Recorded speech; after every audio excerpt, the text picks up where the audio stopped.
Hello guys, स्वागत है आप सबका। तो आज हम बात करेंगे अदानी पावर की और 3.5% की तेज़ी के साथ बंद रहा कल के दिन। अच्छी यहाँ पर जो है एक बात निकल कर आ रही है कि एक तेज़ी की संभावना लग रही है, लेकिन कुछ बातों का ध्यान भी रखना चाहिए, ऐसा मुझे लग रहा है। साथ साथ जो है स्टॉक मार्केट की अगर बात करें, दो धारी तलवार होती है यहाँ और ये सीखने लायक बात है। हमारे नए व्यूअर्स हो या फिर रेगुलर व्यूअर्स हो, ऊपर जा सकता है शेयर, नीचे जा सकता है, लेकिन हमको जो है दोनों ही तरफ की अगर हम तैयारी रखते हैं तो जो है एक ज़्यादा एक मतलब कि वो सक्सेस मिलने की जो है एक संभावना रह सकती है। कि तेज़ी आई तो हम क्या कर सकते हैं, करेक्शन आए तो क्या कर सकते हैं। तो थोड़ा थोड़ा करके खरीदना, थोड़ा थोड़ा करके बेचना, वो एक अच्छी स्ट्रेटेजी रह सकती है। मुझे वो स्ट्रेटेजी जो है काफ़ी यूज़फुल लग रही है। फिलहाल हम देखें तो यहाँ पर एक छोटी रेंज की अगर बात करें, हमने बात की थी 650, ऊपर में 750 हुआ भी वही। अब यहाँ पर हुआ क्या है कि ये 700 रुपये के आसपास, पिछली बार हमने बात की थी कि ये इसका हर्डल हो सकता है, बिल्कुल वही हुआ। वहाँ पर हाई लिया, उसी के लेवल के आसपास क्लोजिंग दी। ये लेवल पार होना सबसे पहले ज़रूरी है, तब और तेज़ी की संभावना रह सकती है। क्योंकि यहाँ पर अगर आप देखें जूम करके, यहाँ पर ज़रा देखें, ये हिडनबर्ग की रिपोर्ट आई तब की कैंडल है, नीचे भी गया फिर ऊपर आया। लेकिन उससे भी पहले, हिडनबर्ग की रिपोर्ट आने से पहले भी ये 700 रुपये जो है यहाँ पर 700 के आसपास जो है हर्डल बना हुआ था। यहाँ पर अगर आप देखें, यहाँ से लेकर यहाँ तक की कैंडल, तो ये हर्डल बना हुआ है, वापस से उसी लेवल के आसपास आया है। तो अगर ये पार हो जाता है तब इसके अंदर और तेज़ी की संभावना रह सकती है। उसके बाद 725, 750 और वो लेवल भी अगर पार हो जाता है तो और यानी कि 800 रुपये तक जा सकता है। साथ साथ हमने बात किया की थी मार्केट, इसका इफेक्ट इसके ऊपर जो है पड़ सकता है, साथ साथ न्यूज़ का इफेक्ट पड़ सकता है। मार्केट की अगर बात करें तो जैसे ही वो 24,400 आई थिंक निफ्टी में, जहाँ तक मुझे याद है, ये एक हर्डल बना हुआ था, निफ्टी ने वो लेवल पार किया तो इसने भी जो है एक छलांग लगाई 3.5% की। वॉल्यूम की बात करें तो आज के शुक्रवार की बात करें तो यहाँ पर 87 लाख के आसपास की डिलीवरी उठी, तो ठीक ठाक डिलीवरी उठी है। थोड़ा सा और वॉल्यूम अच्छा रहता तो ज़्यादा बेहतर रह सकता था। साथ साथ एक चीज़ और संभावना तेज़ी की इसलिए लग रही है कि ये जो तेज़ी आई, ये 15 मिनट का चार्ट है, तो वो आखिर में आई। तो ये भी एक जो है अच्छा यहाँ पर सिनारियो दिख रहा है। और इसका रीज़न है कि यहाँ पर अभी दिख रहा है मार्केट के अंदर जो तेज़ी आई, तो इसके अंदर भी ट्रेडर्स ने इसको ऊपर खींच के गए। अब यहाँ पर जैसे कि हमने बात की 700 को पार हो जाता है तो एक अच्छी फिर जो है एक वो स्ट्रेंथ वापस आ सकती है वीकली चार्ट के ऊपर। क्योंकि हम जो इसको देखते हैं तो ये 5 और 9 वीक जो मूविंग एवरेज है वो इसी लेवल के आसपास है, 700 के आसपास। साथ साथ 700 रुपये के आसपास 21 दिन का मूविंग एवरेज भी है, वो भी हम आगे देखेंगे।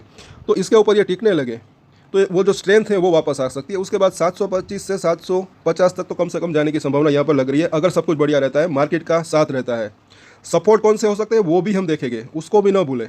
पहले तो यहाँ पर देखें बुलिंजर बैंक को वीकली चार्ट के ऊपर, तो यहाँ पर भी एक अच्छी साइन दिख रही है। ये लेवल जो कि इसका मिडल लाइन है, इसको क्रॉस करके ऊपर में इसने क्लोजिंग देने में कामयाब रहा। नीचे की जो लाइन है 565 है, पिछली बार भी हमने बात की थी कि बड़े सपोर्ट की बात करें, अभी ये ऊपर आ रही है। तो ये जो है 570 से 600 रुपये तक आ सकती है। अगर थोड़े से लंबे समय की बात करें तो वहाँ पर इसको अच्छा सपोर्ट मिल सकता है। शॉर्ट टर्म की बात करें फिलहाल तो अभी इसके ऊपर ये इसने क्लोजिंग दी है, तो अब ये लेवल जो है 680, 670, ये एक सपोर्ट का काम कर सकता है।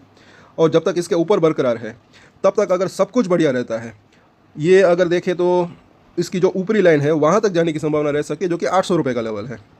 उससे पहले कुछ रजिस्ट्रेशन का भी सामना करना पड़ सकता है, वो भी ना भूलें। क्योंकि टेक्निकल चार्ट हो, स्टॉक हो, ये होता ही है सपोर्ट और रजिस्ट्रेशन, उसको आप जो है इग्नोर नहीं कर सकते। एक सपोर्ट नीचे की तरफ टूटता है तो उसके बाद का सपोर्ट होता है, वहाँ तक जाने की संभावना रह सकती है। और ऊपर में एक रजिस्ट्रेशन जब टूटता है तब उसके बाद का जो रजिस्ट्रेशन होता है वहाँ तक जाने की संभावना रह सकती है, कोई भी शेयर हो, ऐसा मुझे लग रहा है। अब आगे देखें डेली चार्ट के ऊपर जब हम इसको देखते हैं तो यहाँ पर जो है निचली लाइन के आसपास सपोर्ट लिया, अभी मिडल लाइन को क्रॉस नहीं कर पाया। और ये जो मिडल लाइन है, अब यहाँ पर सिनारियो ये है कि इन तीनों के अंदर डेली इसके अंदर भी चेंजेस होते रहते हैं, तीनों ही लाइन्स के अंदर।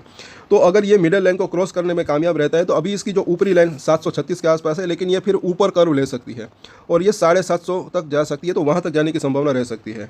और यहाँ पर अगर देखें MACD को, तो यहाँ पर भी एक हल्का सा एक कर्व लिया है, यहाँ पर गुलाबी कलर का बार बना है, तो ये अगर 720 को क्रॉस कर देता है तो यहाँ पर भी ये जो है उसके बाद एक इस तरीके से MACD का बुलिश क्रॉसओवर हो सकता है। उसके बाद कम से कम 750 तक जाने की संभावना रह सकती है, जैसे पहले यहाँ पर गया था ये।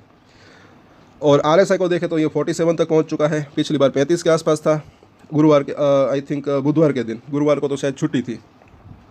सो ओवरऑल और ये यहाँ पर देख सकते हैं इसकी 21 दिन का मूविंग एवरेज, 5 डेज, 9 डेज और 21 दिन, तीनों ही मूविंग एवरेज 700 रुपये के आसपास है। तो ये जो है लेवल एक अभी बना हुआ है एक रजिस्ट्रेशन के अगर बात करें, ये अगर पार हो जाता है फिर ये भी जो है सपोर्ट का काम कर सकता है।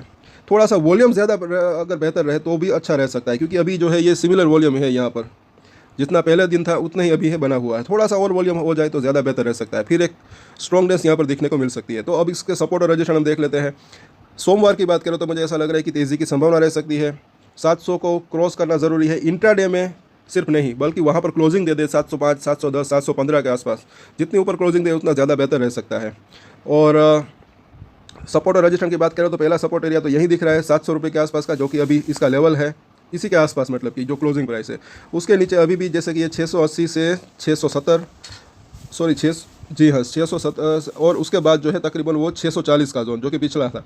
और RSI अभी कितना है, 47 के आसपास है। तो शॉर्ट टर्म की अगर हम बात करें तो यहीं अभी सपोर्ट दिख रहा है इसका, कि अगर इस लेवल के आसपास आता है तो RSI 30 के आसपास आ सकता है, उसके बाद वापस से बाउंस बैक आ सकता है।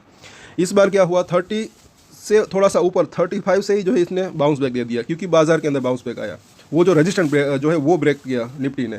अब अगर रजिस्टेंट की बात करें तो पहला इसका रजिस्टेंट एरिया 720 के आसपास, उसके बाद ये लेवल पार हो जाता है अच्छे वॉल्यूम के साथ, फिर 750। अभी भी ये दो जो है एक नज़दीकी रजिस्टेंट बने हुए हैं। 750 को क्रॉस करता है, जो कि पिछली बार इसने रजिस्टेंट प्रेस किया था, तब ये जो है फिर 800 रुपये तक जाने की इसकी संभावना, यहाँ पर जाने की कोशिश कर सकता है। लेकिन उसके लिए बाजार का साथ रहना ज़रूरी है, ऐसा यहाँ पर कहीं ना कहीं ये भी चीज़ दिख रही है। सो इन सभी सपोर्ट और रजिस्ट्रेशन के ऊपर नज़र बना कर रख सकते हैं। सो आज के वीडियो में इतना ही। अगर आपकी इसके अंदर होल्डिंग है तो इसके ऊपर हम अदानी पावर के ऊपर डेली या फिर time to time technical chart के ऊपर एनालिसिस करते हैं। तो सब्सक्राइब जरूर करें हमारे चैनल को, अपने दोस्तों के साथ शेयर भी जरूर करें, हमारे दूसरे वीडियोस भी आप देख सकते हैं।